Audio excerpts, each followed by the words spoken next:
Radio Publique Africaine.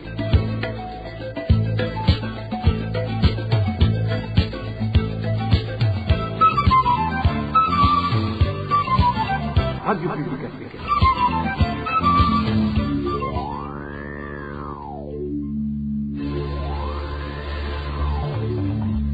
C'est le moment de suivre le journal parlé en français. À la présentation, Josiane Mouzanez. Au sommaire de cette édition, l'ombudsman burundais persiste et signe. Les accords d'Arusha n'ont plus de raison d'être, un point de vue qu'il partage apparemment avec le président de la Chambre basse du Parlement. Le gouvernement est le premier responsable du désordre qui règne aujourd'hui dans les marchés de la municipalité de Bujumbura.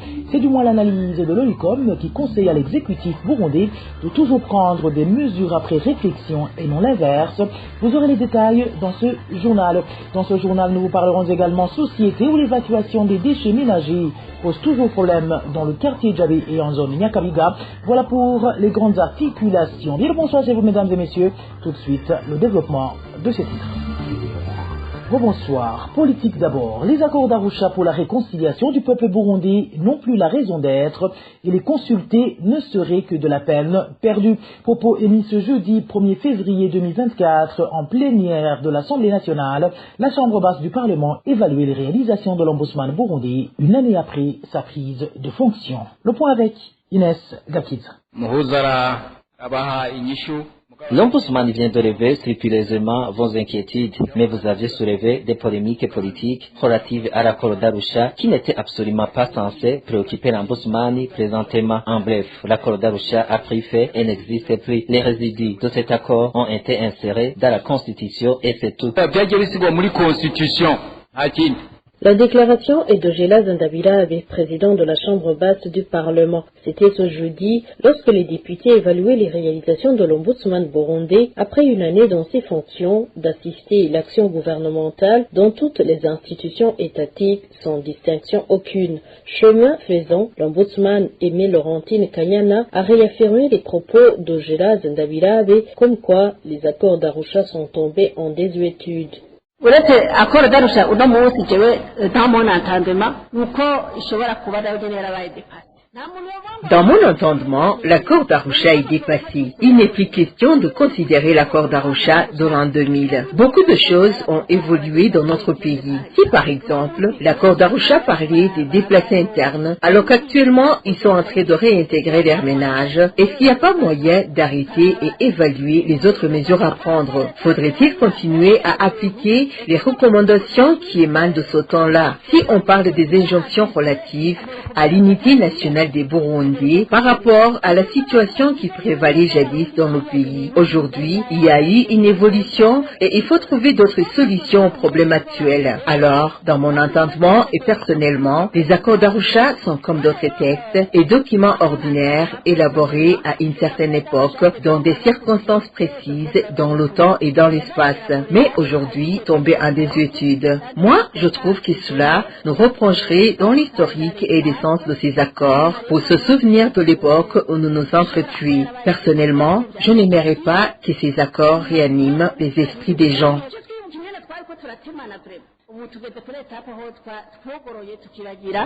Toutefois, le député Pamphile Malayika a rappelé l'importance incontournable et le rôle majeur joué par ces accords d'Arusha dans la réconciliation du peuple burundais et la stabilisation du pays en matière de paix et de sécurité.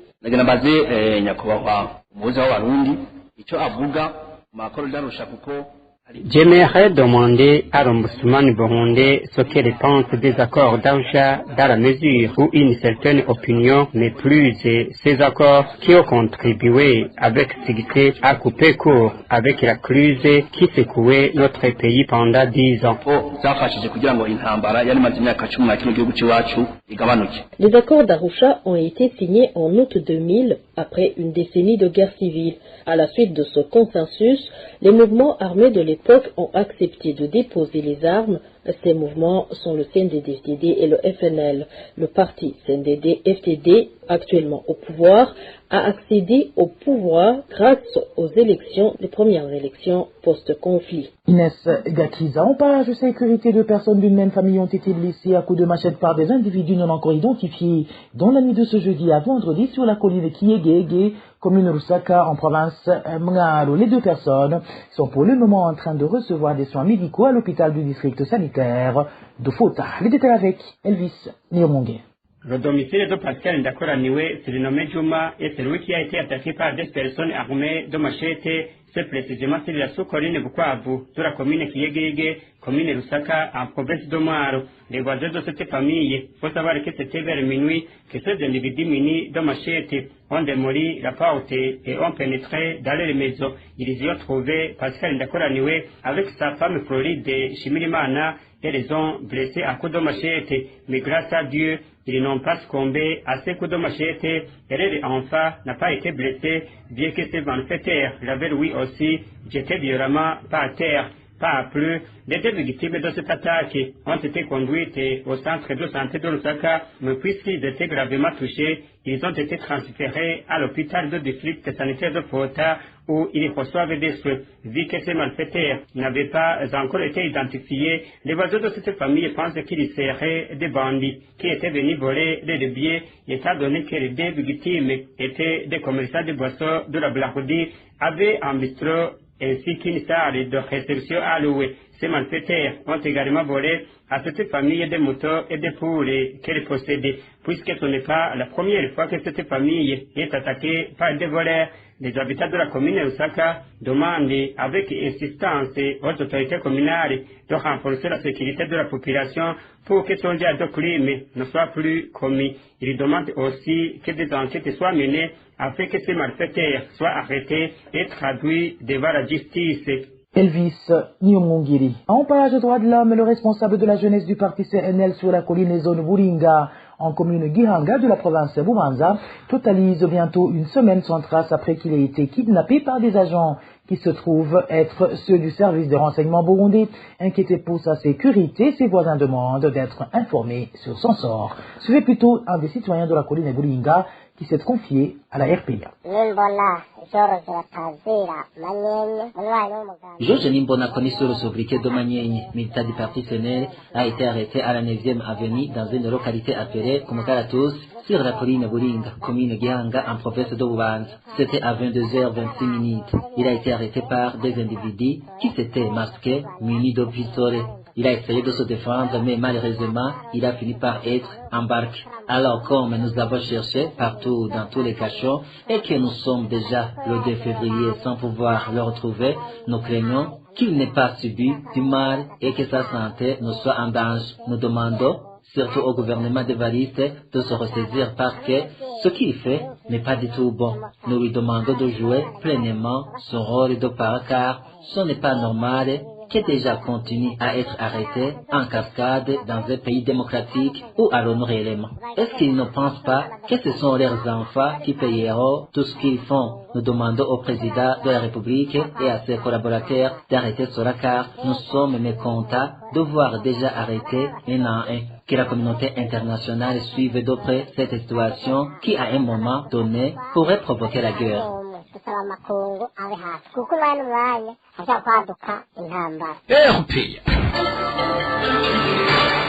Par la présente gouvernance, le ministre de l'Intérieur est appelé à créer une commission multidisciplinaire pour résoudre le problème lié au stand dans les marchés de la municipalité de Bujumbura.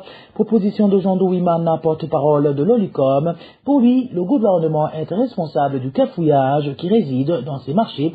Suivant à ce propos, le porte-parole de l'OLICOM. Conformément au nouvel ordre de contrat conformément au nouvel ordre de son excellence, le président de la République du Burundi sans annuler les premiers contrats. Donc, une seule chose, où un stand était déjà attribué à des commerçants avec des contrats différents. La situation s'est montrée chaotiquement jusqu'à ce que le ministère de l'Intérieur, du développement communautaire et de la sécurité publique prenne la question à main et ordonne la mairie de Bujumbura à réattribuer les chauffeurs restants aux anciens commerçants propriétaires des chauffes dans ces marchés. Actuellement, ni les commerçants, ni la mairie de Bujumbura, personne ne sache pas comment gérer cette situation. L'ORICOM demande au ministère de l'Intérieur, du développement communautaire et de la sécurité publique de mettre en place une commission d'experts indépendante et multisectorielle qui analyserait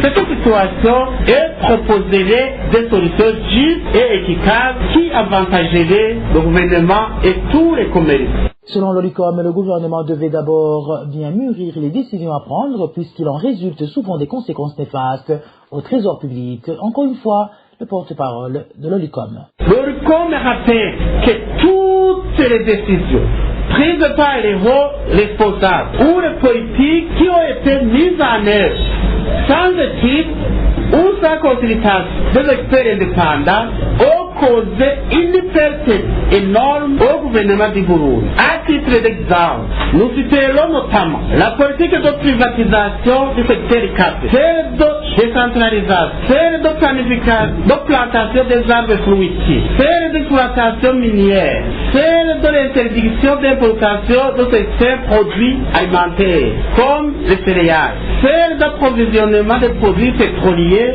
et de la constitution du stock stratégique carburant, celle de gouvernance et de lutte contre la pollution, celle de charroi zéro, celle de valorisation des marchés gérés par les communes à l'instar de la constitution de l'ex-marché central de Bujumbura, qui ont été mises en œuvre sans des études approfondies réalisées par les experts indépendants. Ces politiques ont occasionné beaucoup de dépenses de l'État, contrairement aux attentes. Gouvernance toujours, les habitants de la ville de Bujumbura, en l'occurrence les fonctionnaires de l'État, demandent au gouvernement de mettre de l'ordre dans le secteur du transport en commun. Ces fonctionnaires de l'État indiquent que même si le carburant est disponible, il se manifeste du désordre, de telle façon que nombreux sont ceux qui préfèrent s'arranger autrement. Mais malheureusement, cette situation affecte directement leur famille, souligne-t-il, surtout que leur salaire est insuffisant pour couvrir tous les besoins. Les détails avec Eric Nyonzima.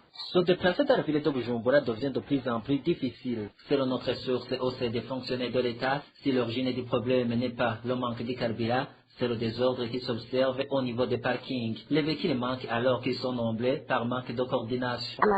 Les bus sont en quantité suffisante, mais même si le carburant est disponible, il n'y a pas d'ordre préétabli qui montre comment les bus doivent déplacer les clients. On s'arrête seulement sur le prix du bus, mais on oublie d'établir un ordre à suivre pour déplacer les clients d'un quartier à un autre. Ce problème touche beaucoup les fonctionnaires car ils sont obligés de payer beaucoup d'argent pour ne pas se retrouver en retard au service. Par exemple, si tu veux quitter Kanyosha pour aller au centre-ville, quand il y a 40 de bus, tu utilises autour de 2500 francs bourg si tu te déplaces dans un taxi ou dans un probox. Si tu ajoutes de l'argent que tu consommes pour manger midi et les 2500 autres que tu payeras pour rentrer à la maison, dans ce cas, tu te retrouves dans une situation où tu consommes entre 150 000 et 200 000 francs bourg par mois. Vu donc que les fonctionnaires de l'État ont un salaire qui n'est pas suffisant, déplore notre source, ils demandent au gouvernement de faire en sorte que l'ordre soit rétabli dans ce secteur et doubler d'efforts pour que le carburant ne soit plus un problème au Burundi. Merci à toi Eric Nyonzima. Des chauffeurs qui se rendent au port de Dar es Salaam pour ramener des marchandises dans des convois se lamentent d'une mesure qui leur impose de ne faire des convois que 3 fois seulement par an, à défaut de se voir payer des suppléments. Ces chauffeurs indiquent que cette mesure, prise par le ministère en charge du transport il y a de cela 2 mois, perturbe leurs activités, d'où ils demandent qu'elles soient levées. Eloge Divin Remisha pour plus de détails. Les chauffeurs burundais qui se rendent au port de Dar es Salaam pour apporter des marchandises au Burundi ont le droit de traverser la frontière 3 fois seulement, indiquent certains d'entre eux. Une décision prise par le ministère qui a dans ses attributions le transport depuis le mois de novembre 2023. Un chauffeur qui souhaite se rendre en Tanzanie plus de 3 fois se voit obligé de payer une permission qui coûte 500 000 francs burundais. Ce chauffeur dit que cette situation est difficile pour eux. On paye 50 000 francs burundais chaque fois qu'on devrait traverser la frontière. Actuellement, il y a une mesure qui stipule qu'on doit se rendre en Tanzanie seulement 3 fois par an. Au-delà de 3 fois, tu dois donner 500 000 fois Burundi. Avant, tu te rendais en Tanzanie autant de fois que tu le désires. Maintenant, les 500 000 sont d'abord exigés et cette somme est colossale pour la majorité d'entre nous. Et ces chauffeurs nous demandent au gouvernement du Burundi d'annuler ces décisions. Si tu termines de payer 500 000, tu traverses autant de fois la frontière, mais à chaque fois, tu dois donner les 50 000 qu'on payait depuis longtemps. Nous, les chauffeurs, nous pouvons survivre grâce à ce travail. C'est pourquoi on demande vraiment au gouvernement d'annuler cette mesure. La rédaction de la RPA n'a pas encore pu joindre les responsables du ministère des Transports pour recueillir leurs réactions. Merci à toi, Éloge Divin Rémi. Et je vous le disais en titre, les habitants de la zone Yakawiga et ceux du quartier Djabé grognent suite aux associations en charge d'évacuer les immondices des ménages qui tardent à honorer leurs engagements. Non seulement ces immondices entraînent la saleté, mais aussi des maladies liées au manque d'hygiène. On y émanerait davantage. Le point avec Dani Claire, il la trouve. Dans leur contrat avec les ménages de la zone Yakawiga et du quartier Javé, les associations chargées d'évacuer les immondices dans ces ménages devraient le faire 2 fois par mois. Malheureusement, les dits contrats n'ont pas été respectés car la population indique qu'actuellement ces associations peuvent passer plus d'1 mois sans remplir leurs devoirs, comme le témoigne cet habitant.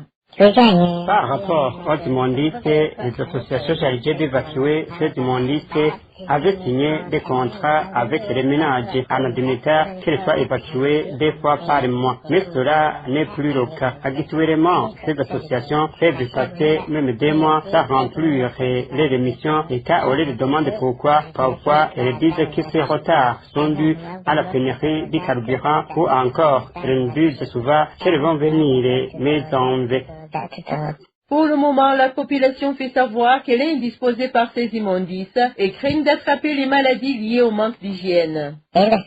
Pour le moment, il y a beaucoup d'immondices au point que la population craint d'attraper les maladies domestiques. Autre chose, ces associations ne cessent de majorer la rémunération. Avant, nous payions 3 000 francs burundais. Par la suite, ils ont ajouté 1 000 francs et très récemment, ils ont encore ajouté 1 000 francs de nouveau. Ce qui veut dire que pour le moment, nous payons 5 000 francs par mois. L'administrateur de la commune Mukaza, à travers son communiqué de ce jeudi 1er 2024, oblige chaque ménage de sa circonscription de disposer une poubelle et par conséquent établir un contrat avec l'une de ces associations qui évacue les immondices dans le but de maintenir propre la commune Mukaza. Et voilà, c'est sur ce reportage de ma consoeur Dani Claire et la Tromva que prend fin le journal en français de ce vendredi 2 février 2024. Merci à vous qui nous avez prêté une oreille attentive. Merci également aux équipes rédactionnelles et techniques pour leur franche et parfaite collaboration. À la présentation, vous étiez avec Josiane Mozaneza. Bon début de week-end à toutes et à tous. Au revoir.